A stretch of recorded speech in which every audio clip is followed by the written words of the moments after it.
The final section of Chapter 1 of your text is a discussion of amyloid.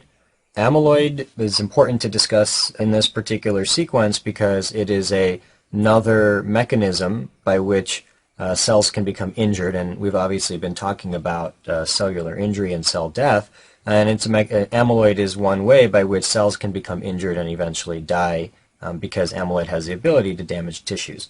Now, before we can go further, we actually need to define what amyloid is. So amyloid is a misfolded protein, that's important, that deposits in the extracellular space. That's actually very important as well. So it is a misfolded protein, and it deposits outside of the cell in the extracellular space. And it's this deposition in the extracellular space that eventually results in damage to tissues. So cells become injured, and the tissues become damaged. The next important principle concerning amyloid is that multiple proteins can deposit as amyloid. Amyloid is not one protein. Amyloid is a broad category that refers to multiple proteins depositing in a particular way.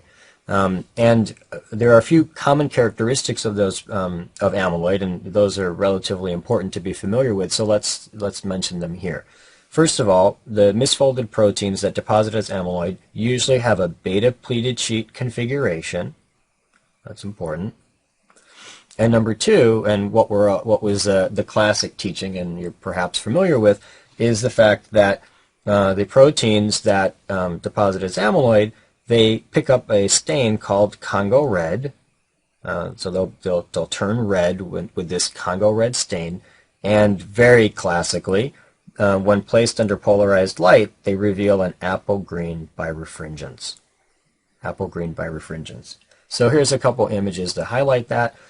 This is a picture of amyloid with a Congo red stain. It's figure 1.13 in your text. And let's just focus here, what I'm boxing in here with this square. Let's focus here for a minute. First of all, notice that this is the center of this area here, the center of the square sort of represents a blood vessel. So this circular space in the center represents a blood vessel.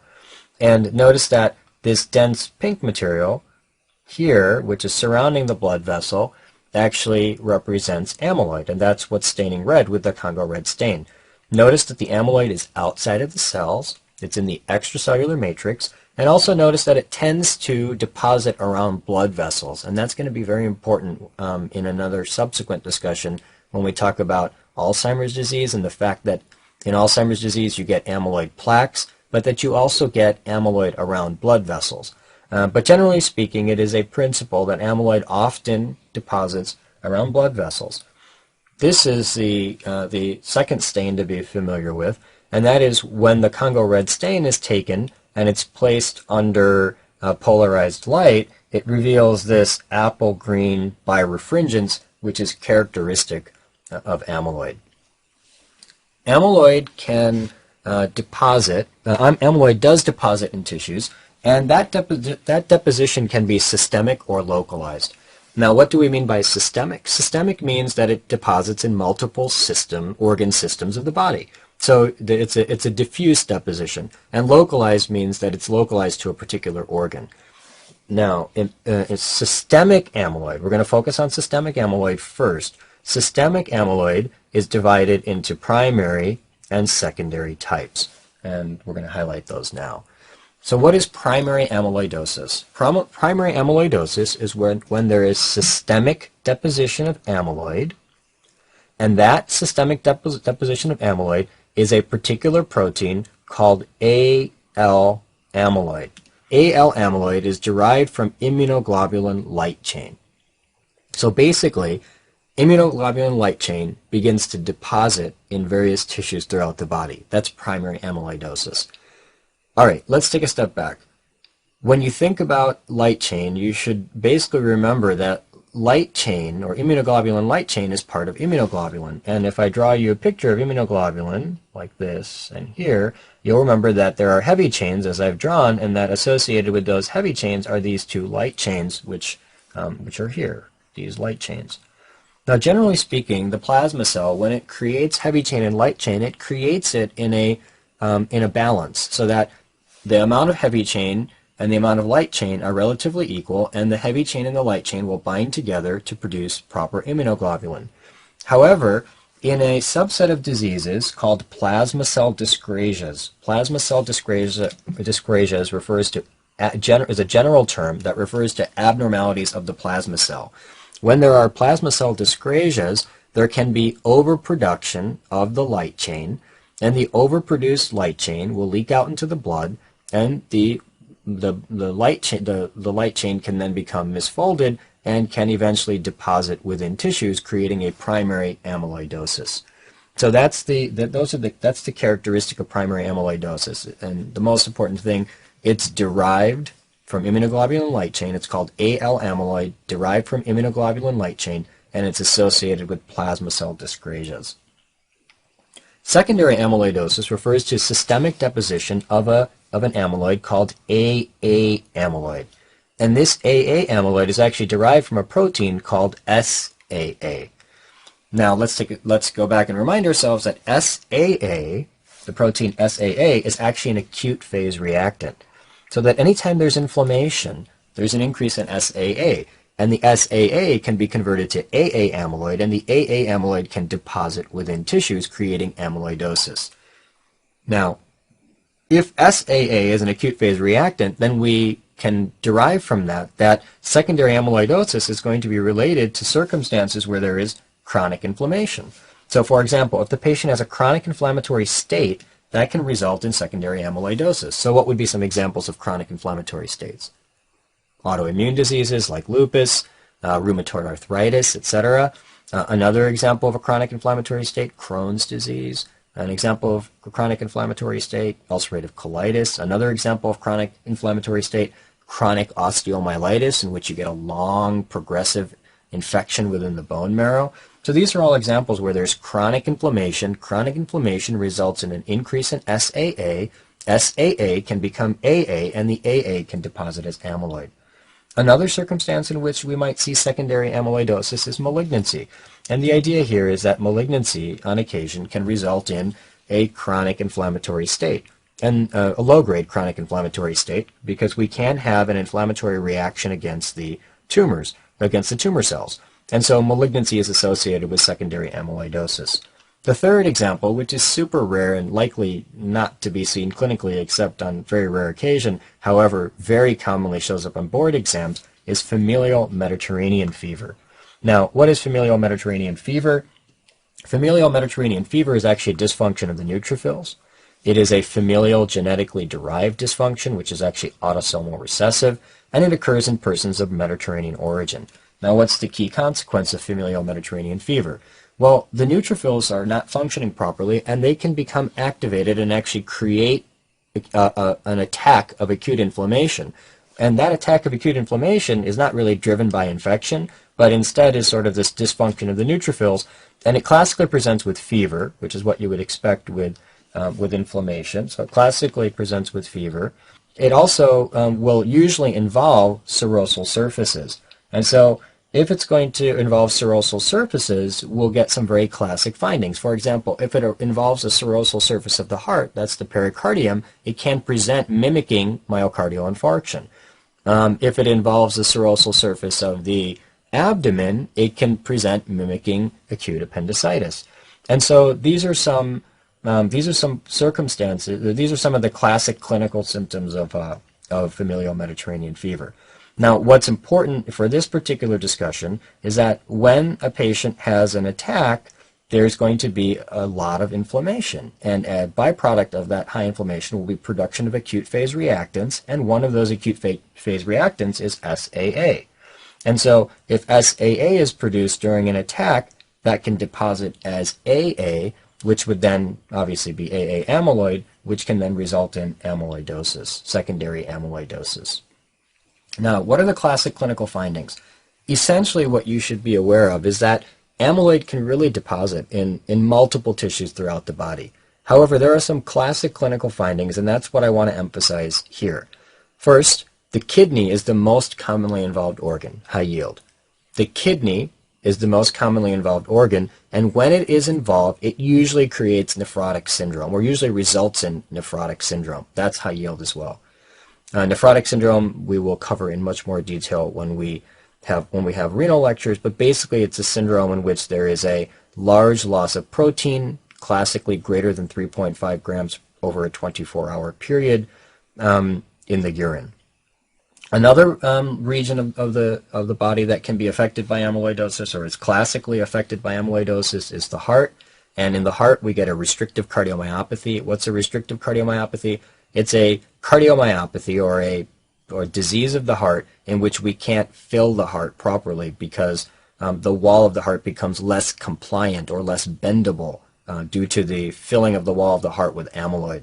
And therefore, if we can't fill the heart well, we're not going to be able to pump well. And if we can't pump well, we're going to get eventual heart failure.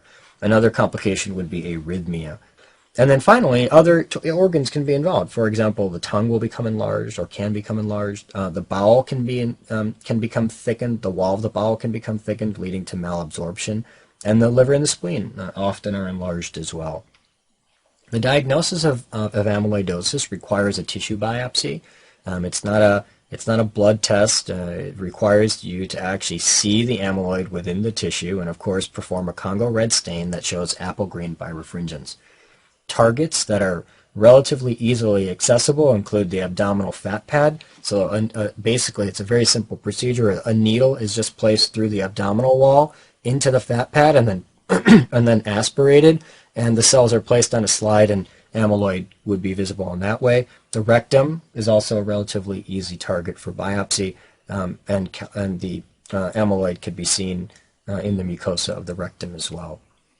The damaged organs in systemic amyloidosis must be transplanted. If you get end stage damage, amyloid cannot be removed, and so that's an important clinical principle concerning amyloidosis. Now that was the discussion of systemic amyloidosis, and now I want to talk about localized amyloidosis. And in the discussion of localized amyloidosis, the first point here is that the word localized basically refers to the fact that the amyloid deposition is localized to a single organ, usually a single organ or a single tissue in the body. The first and classic example of localized amyloidosis is senile cardiac amyloidosis. So the name kind of gives it away. Senile, usually seen in the elderly. Cardiac usually involves the heart alone. And of course, amyloidosis means that there's an amyloid depositing there.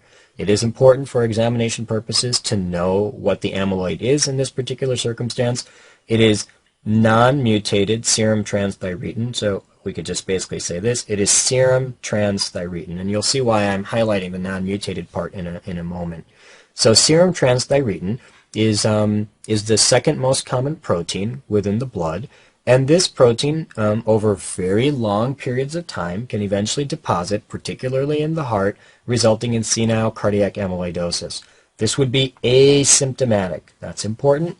And it would be seen in the elderly. In fact, it's relatively common, present in about 25% of individuals over the age of 80. Another localized amyloidosis, which is sort of in contrast to senile cardiac amyloidosis, is familial amyloid cardiomyopathy. Now, in this particular case, it's serum transthyretin that deposits. However, it is a mutated, not a normal, but a mutated serum transthyretin that deposits in the heart. This also results in disease. Remember that in senile cardiac amyloidosis, it was asymptomatic, but here, this leads to a restrictive cardiomyopathy.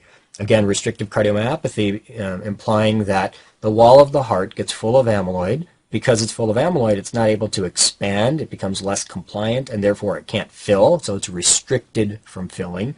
And therefore, and as a consequence of that, it can't pump properly, and if it can't pump properly, eventually the patient goes into cardiac failure. This is a familial circumstance. 5% of African Americans actually carry the mutated gene. So those are the key highlights for familial amyloid cardiomyopathy. The next of the examples of localized amyloidosis is type 2 diabetes. In type 2 diabetes, recall that the problem is a resistance to insulin. at the level of the skeletal muscle and the adipose tissue. And that resistance to insulin initially results in the pancreas actually putting out excess insulin until eventually the pancreas burns out. And so a consequence of the production of that excess insulin is actually the production of a byproduct of insulin, which is called amylin, and amylin deposits in the islets of the pancreas. So the classic histologic finding in type 2 diabetes is deposition of amyloid within the islets of the pancreas, and that amyloid is called amylin, which is again derived from insulin. Another example, Alzheimer's disease. In Alzheimer's disease, there is deposition of amyloid and as plaques within deposition of amyloid within the brain as plaques. Those plaques are actually made up of an amyloid called A-beta amyloid. It's important to know A-beta amyloid. A-beta amyloid is derived from a protein called the beta amyloid precursor protein. Beta amyloid precursor protein. So, in Alzheimer's disease, we see amyloid plaques. The amyloid plaques contain A-beta amyloid, and the A-beta amyloid is actually derived from beta amyloid precursor protein. Important to know, and relatively high yield, is that the beta amyloid precursor protein, the gene that produces that protein, is on chromosome 21. Why is that important? It's important because it ties into a very important clinical high yield association, and that is that most individuals with Down syndrome, i.e. individuals who have 3 copies of chromosome 21, actually develop Alzheimer's disease by the age of 40. And that's an example of early onset Alzheimer's disease. By early onset, what we mean is that the patient gets Alzheimer's disease at an age earlier than would normally be expected. An additional type of localized amyloidosis is dialysis-associated amyloidosis. A few very high-yield principles here. Number 1, the amyloid that deposits is called beta-2 microglobulin. Number 2, it deposits in joints. And number 3, it occurs in patients who are on dialysis. So let's take a step back and just review one quick principle, and that is, what is beta-2 microglobulin? So recall that one of the surface molecules present on all nucleated cells and platelets is MHC class 1, and MHC class 1 has a transmembrane domain and an extracellular domain. An important molecule that provides structural support for MHC class 1 is called beta-2 microglobulin. So beta-2 microglobulin. Without beta-2 microglobulin, MHC class 1 is not well expressed on the surface of cells. Now, patients who get kidney failure and have to go on dialysis, when they go on dialysis, the beta-2 microglobulin is not filtered well from the blood. And so because it's not filtered well, it builds up in the blood. And as it builds up in the blood, it can deposit in joints. And these are the classic high yields of this particular entity. Again, it's dialysis associated. The deposition is beta-2 microglobulin. Beta-2 microglobulin is a component, a structural component of MHC class 1, and this beta-2 microglobulin will deposit in joints as a localized amyloidosis. And the final localized amyloidosis arises in medullary carcinoma of the thyroid. Recall that medullary carcinoma of the thyroid is a tumor of the thyroid, and that tumor is a tumor that's derived from C cells. And C cells are neuroendocrine-derived cells present within the thyroid that actually produce a protein called calcitonin. Now, if there is a tumor of C cells, then there is overproduction of calcitonin, and part of that overproduction of calcitonin part of that excess calcitonin can deposit within the tumor, creating a medullary carcinoma, creating amyloid in association with medullary carcinoma of the thyroid. And the classic histologic description is that there are tumor cells in an amyloid background, and this can show up on examinations where they tell you that a patient has a thyroid mass, a fine needle aspiration is performed, i.e. a needle is stuck into the thyroid and cells are pulled away. That's the way by which we biopsy the thyroid. By the way, that's an important principle, i.e. that the thyroid is biopsied by fine needle aspiration. So the needle is placed in the tumor, the cells are pulled away, and they tell you that the pathologist sees tumor cells in an amyloid background. that tells you that you're dealing with medullary carcinoma, especially on an examination. And that really is the last of the localized amyloidosis, and that is the last of Chapter 1.